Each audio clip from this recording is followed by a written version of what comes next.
नमस्कार, knocking-news.com में आपका स्वागत है। मैं हूं गिरिजेश वशिष्ठ। भारत, कहने को तो भारत करप्शन में नंबर 1 नहीं है रैंकिंग में, लेकिन जो यहाँ के हालात हैं, जो यहाँ की परिस्थितियाँ हैं, वो उससे अलग भी नहीं है। भारत में एक बढ़िया संविधान है, एक बढ़िया कानून है, उसके कारण करप्शन उतना नहीं बढ़ा है। लेकिन जो सामाजिक स्थिति है और संविधान को जितना टेढ़ा मेढ़ा किया जा सका है इन 70-75 सालों में, उतना कर लिया गया है, उससे करप्शन काफ़ी बढ़ गया है। और आज जो मैं आपको बताने वाला हूँ, एक जनरल बात नहीं है करप्शन पे, एक बड़ी ज़बरदस्त स्टडी हुई है, इस देश की स्टडी है, हमारी धरती पर हुई है और उन लोगों के बीच हुई है जो इस देश को चलाने वाले लोग हैं, IAS IPS।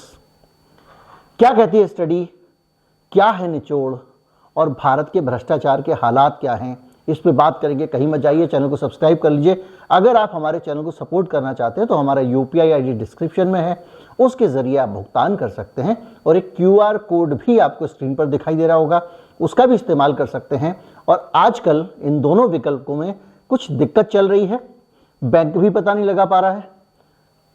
अगर ना चलें तो एक थैंक्स बटन है दिल के आकार का, उसमें डॉलर जैसा बना होगा वीडियो के नीचे, उसकी मदद से भी आप हमें भुगतान कर सकते हैं। मैं अभी आया।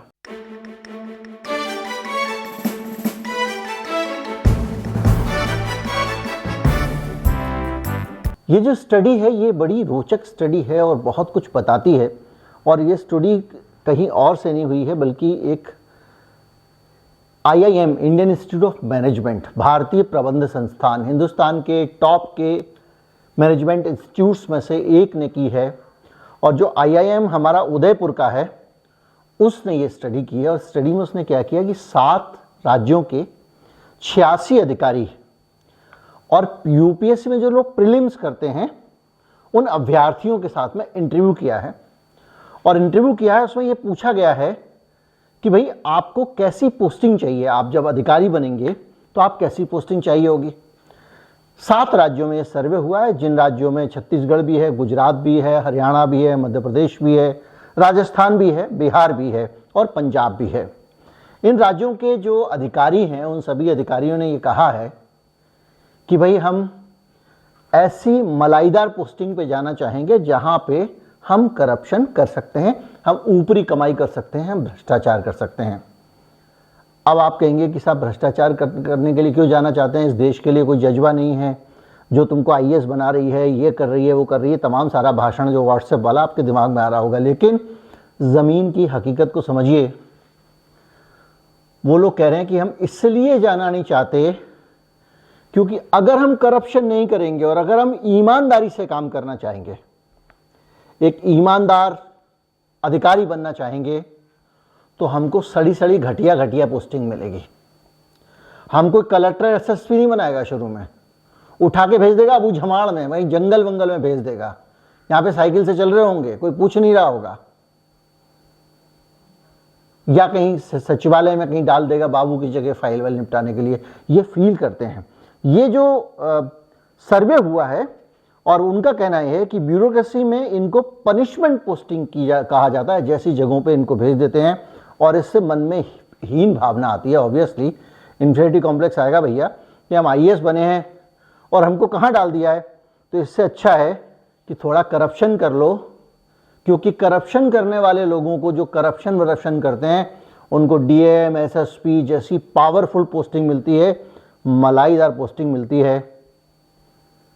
वो कह रहे हैं ठीक है, मान लिया समाज में जो ईमानदार अधिकारी हैं उनको रोल मॉडल समझा जाता है, लेकिन उनकी कोई हौसला अफजाई नहीं करता बहुत सारे मामलों में। क्योंकि हर आदमी जब सरकारी अधिकारी के पास काम कराने जाता है तो वो कहता है उसका काम सही हो, गलत हो, फाइल पूरी हो, नहीं हो, उसका काम हो जाए। अगर कोई आदमी जरा भी किसी को जानता है तो वो लाइन में खड़ा होना नहीं चाहता है। ये भारत के समाज की भी समस्या है। और ये इसी वजह से करप्शन पे भी बहुत सारी रोचक जानकारियां निकल के आई हैं इन लोगों की। और ये जो अधिकारी हैं ये कह रहे हैं कि भैया हम करप्शन नहीं करेंगे, लेकिन करप्शन अगर हम नहीं करेंगे तो दिक्कतें ज़्यादा हैं, करप्शन करेंगे तो ज़िंदगी आसान है। आप सोचिए कैसे। करप्शन अगर कर भी लिया, पकड़े भी गए, तो पूरा सिस्टम बचाने में लग जाता, कोई ना कोई तो हमको बचा ही लेगा। और इसके अलावा सज़ा बहुत कम मिलेगी।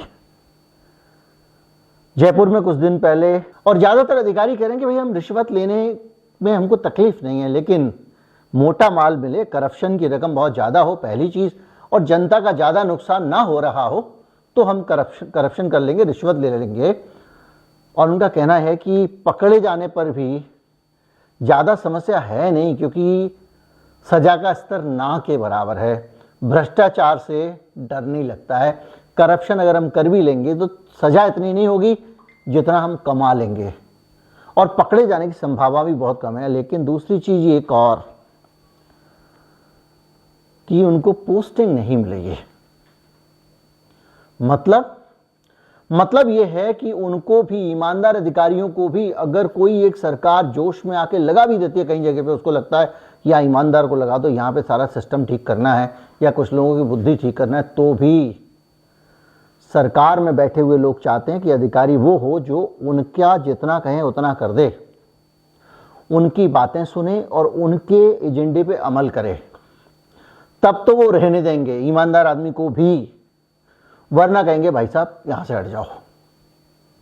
ये सर्वे कह रहा है जो 7 राज्यों में 86 अधिकारियों और जो अभ्यर्थी हैं प्रीलिम्स करने वाले, उनसे बातचीत के बाद निकला है।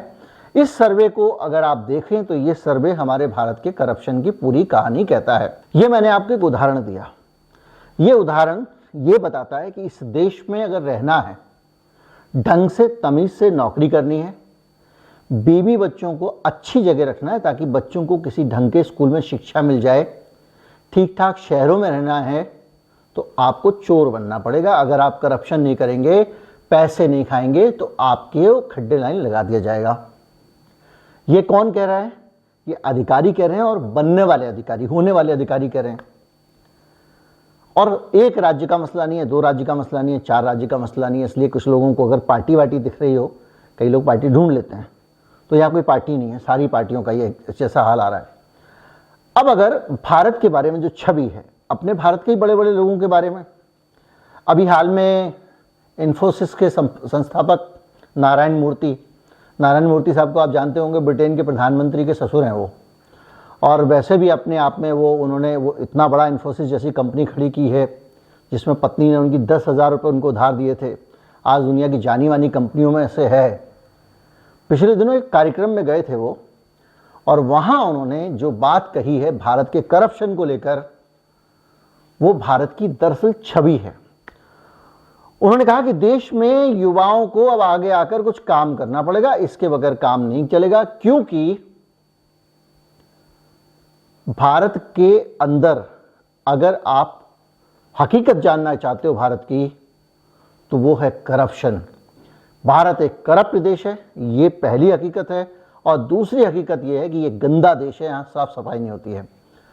ये उस देश में, उस समय में कह रहे हैं जब इस देश में स्वच्छ भारत अभियान चल चुका है, और बाकायदा ढोल पीट के समारोह पूर्वक भारत की मोदी सरकार इस देश को खुले में शौच से मुक्त घोषित कर चुकी है। और जिस दिन उन्होंने ये घोषणा की थी, उस दिन गोदी मीडिया ने भी बहुत सारी तस्वीरें दिखाई थी जिसमें खुले में फारिग हो रहे थे लोग आराम से। ये है जो सरकार की हकीकत और ज़मीन की हकीकत का अंतर है। तो नारायण मूर्ति ने कहा कि 2 चीज़ें दिखाई देती हैं। अगर आप संविधान की दूसरी चीज़ों पे जाएं, करप्शन में क्या क्या प्रावधान है उन पे जाएं, तो उससे पहले आपको ये समझना पड़ेगा कि इस देश की जो रैंकिंग है, 180 देशों में हम करप्शन में 85 नंबर पे आते हैं। और इसका मतलब ये है कि हम ठीक ठाक करप्ट देश हैं, क्योंकि 180 देशों में आप 85 आए तो आपके नीचे कितने कम देश रह जाते हैं, सोच लिए। भारत में भ्रष्टाचार सिर्फ आर्थिक भ्रष्टाचार नहीं है, एक नैतिक भ्रष्टाचार भी है, भाई भतीजावाद। और इस देश में नेताओं को पावरफुल बनाने के पीछे अगर कोई है तो वो करप्शन है। क्योंकि आप बहुत खुलेआम, हमारा समाज कहता है कि भैया हमारे काम कराता है ये आदमी इसलिए नेता बनेगा, ये आदमी हमारे काम कराता है इसलिए नेता बनेगा। आपको गडकरी जी का वो भाषण याद होगा जिसमें वो कह रहे थे कि मुझे शुगर मिल का लाइसेंस चाहिए था, और मैं तब के एक दूसरी पार्टी के मंत्री के पास गया, उन्होंने बैठे बैठे मुझे काम करा के दिया। और गडकरी जी इस बात के लिए मशहूर हैं कि किसी भी पार्टी वाला उनके पास काम कराने चला जाए तो काम हो जाता है। तो भाई अब इस देश में कानून क्यों बना हुआ है? अगर ये मोहब्बतों से ज़िंदगी चल रही है आप लोगों की, तो हम लोग जो है वो किस लिए बैठे हुए हैं? मतलब भारत में एक सही प्रायोरिटी पे काम क्यों नहीं होना चाहिए? अगर आप मान लीजिए कि जब यही सब चलेगा तो फिर क्या होगा? एक ऊपर मलाईदार तबका जो है वो आपस में एक दूसरे के काम करता रहेगा, जनता धक्के खाती रहेगी, लाइन में खड़ी रहेगी। सोमवार को आना जी, मंगलवार को आना जी, फ्राइडे को आना जी, शनिवार को आना जी, गुरुवार को आना जी। आम आदमी के लिए ये है। बड़े आदमी के लिए ये है, 1 मिनट बैठिए, चाय पीजिए, अपने लड़के को फाइल देते हैं और वो जाके पूरे दफ्तर का काम करा लाता है। और ये सारी चीज़ें जो है ना, बहुत सारी बड़ी समस्या बनती जा रही हैं। और इसके लिए जो कारण हैं, जो कारण बताए गए हैं, जो समझना चाहिए, जो संविधान के साथ में बदलाव करके बताए गए हैं, वो ये समझिए कि ये देश जो है, इसके संविधान में एक संतुलन है न्यायपालिका, कार्यपालिका और विधायिका के बीच में। विधायिका वो होती है जो कानून बनाती है, जैसे कि संसद है, विधानसभा है, जो नेता वेता लोग चुन के जाते हैं, वहाँ पे बहस करते हैं, कानून बनाते हैं।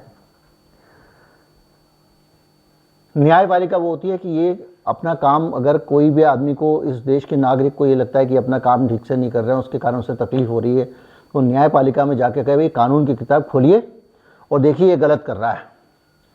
तो न्यायपालिका कहेगी, मतलब कोर्ट वगैरह, वो कहेंगे हाँ भाई ये तो गलत है किताब के हिसाब से, या सही है, यानी कानून को लागू कराने की एक व्यवस्था। और तीसरी व्यवस्था है कार्यपालिका, जो कानून आप संसद में बना देते हैं, जो नियम आप बना देते हैं, उन नियमों का पालन करने वाली कार्यपालिका। तो ये तीनों के बीच में एक संतुलन होना चाहिए। अगर इन तीनों के बीच में संतुलन नहीं है, कोई एक दूसरे के चरणों में पड़ा हुआ है, तो देश गया। होता यह है कि विधायिका चूंकि देश में कानून बनाती है, बहुत शक्तिशाली है, तो वो कोशिश करती है सब हमारे चरणों में आए। और उनको चरणों में लाने के लिए बहुत मुश्किल इसलिए नहीं होती है कि हमारे देश की जो कार्यपालिका है वो पहले ही चरणों में पड़ी हुई है। किसी भी एक ब्यूरोक्रेट को, कार्यपालिका मतलब ब्यूरोक्रेसी, अधिकारीगण, IAS, IPS, ये सब नौकरशाह। तो नौकरशाह लोगों के साथ क्या होता है कि इनको कोई काम कराना, मान लीजिए, अब इनको लगता है कि भाई देखो वही वाली बात जो अभी सर्वे में आई कि अगर ये सरकार की सही से चमचागिरी करते रहेंगे तो इनको बहुत अच्छे से पोस्टिंग मिलती रहेगी। आप देखते होंगे एक आदमी था, वो कोई पॉलिटिकल, उसने थोड़ा सा खेल कर दिया तो उसको एक्सटेंशन मिल गया नौकरी में 2-3 साल का। एक दूसरा अधिकारी है, उसने उसको DG बना दिया। एक दूसरा अधिकारी को पुलिस चीफ बना दिया। ये तो सीनियर अधिकारियों का, छोटे अधिकारियों के मामले में ये होता है कि उनको अच्छी पोस्टिंग मिल जाती है। नहीं तो वो खेमका, क्या नाम था उनका, जो हरियाणा वाले एक अधिकारी थे, उनका तो ट्रांसफ़र ही होता रहता था। उन्होंने रॉबर्ट वाड्रा के खिलाफ आवाज़ उठाई, भाई लोगों ने कहा बीजेपी की सरकार आ जाएगी तो इनको थोड़ा सा भला हो जाएगा, अच्छी पोस्टिंग हो जाएगी, लेकिन सारे नेता वही चाहते हैं। तो कुल मिला के जो भारत के संविधान में जो बैलेंस है, उसके हिसाब से जो नौकरशाही है उसका जो राजनीतिकरण हो गया है, वो जाके अपनी पॉलिटिकल पार्टी को पहले ध्यान देती है, उसकी नीतियों को पहले ध्यान देती है, उसकी धांधलियों को पहले देखती है, वो चुनाव जीत जाए इस पर ज़्यादा फोकस करती है और बदले में मलाईदार पोस्टिंग लेती है। और जो पोस्टिंग करवाने वाले नेताजी हैं उनके और उनकी पार्टी के काम कराने में लगी रहती है। तो ये जो चीज़ हो रही है, सबसे बड़ी बात यह है सिविल सेवा का राजनीतिकरण। इसके कारण बहुत ज़्यादा करप्शन बढ़ रहा है। इसके साथ साथ एक चीज़ और भी है, कलेक्टर साहब हैं, शहर के कलेक्टर हैं, बहुत बड़े IAS अधिकारी हैं। भाई शहर के मौजिज लोग जो भी हैं उनके साथ में एक तारतम्य बना के रखना उनकी नौकरी का हिस्सा है। अब वहाँ पे एक उद्योगपति हैं, उनके लड़के की शादी में जा रहे हैं, और लिफाफे में 101 रुपये रख के तो आएंगे नहीं ना कलेक्टर साहब। वहीं पे एक दूसरा आदमी एक कंपनी में, कॉरपोरेट कंपनी में काम करता है, एक मल्टीनेशनल में काम करता है, वो भी जा रहा है उसी शादी में, इतना बड़ा बुके, इतना बड़ा डब्बा, सारी चीज़ें लेकर जा रहा है। तो आप तो जिलाधीश हो, शहर के मालिक हो, लेकिन आपकी हैसियत, वेतन भी प्राइवेट कंपनियों के मुकाबले, कॉरपोरेट के मुकाबले अधिकारियों को कम मिलता है। ये भी एक बड़ी वजह है करप्शन की, क्योंकि हम जिस समाज में जी रहे हैं ये एक पूंजीवादी समाज है। इस समाज में हर तरफ से सिर्फ पैसे का महत्व है। कोई भी बुरे से बुरा काम करना, दाऊद इब्राहिम भी इस देश का एक प्रतिष्ठित नागरिक है, भले ही वो कितना भी ज्यादा असामाजिक हो। क्यों? क्योंकि वो कामयाब है। अब ये नहीं देखते ये ज्ञानी आदमी है, विद्वान आदमी, देखते हैं सक्सेसफुल आदमी। आप पढ़ते होंगे तो इस तरह के सक्सेसफुल लोग जो है उनके कारण समाज में एक माहौल बनता है, एक वातावरण बनता है कि भैया पैसा ही सब कुछ है, पैसा नहीं है तो कुछ नहीं है, ईमानदारी का अचार डालोगे, बीवी बच्चे रिश्तेदार सब यही बात कहते हैं, तो क्या होगा।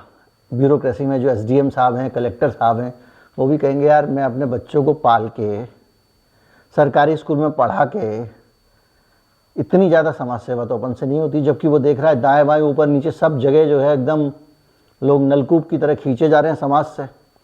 तो ये भी एक वजह है। तीसरा, जो सरकारी काम है, प्रशासनिक काम है, उनमें देरी। एक आदमी है, आपने कहा कि ठीक है भाई वो आपको अधिकार नहीं है चालान करने का ट्रैफिक वाले को, बोले मैं नहीं करूंगा। फिर क्या होगा, वो लाइसेंस दीजिए, हमारे साहब चेक करेंगे आपकी गाड़ी सही है गलत है तभी जाने देंगे आपको। जहां उसने 2 घंटे बिठाया यानी देरी हुई, आप झट से कहेंगे हाई ले दे के सुलझा लो यार, जाने दो, हम हाईवे पे रुके हुए, हमको दूसरे शहर में जाना है। यही होता है ना।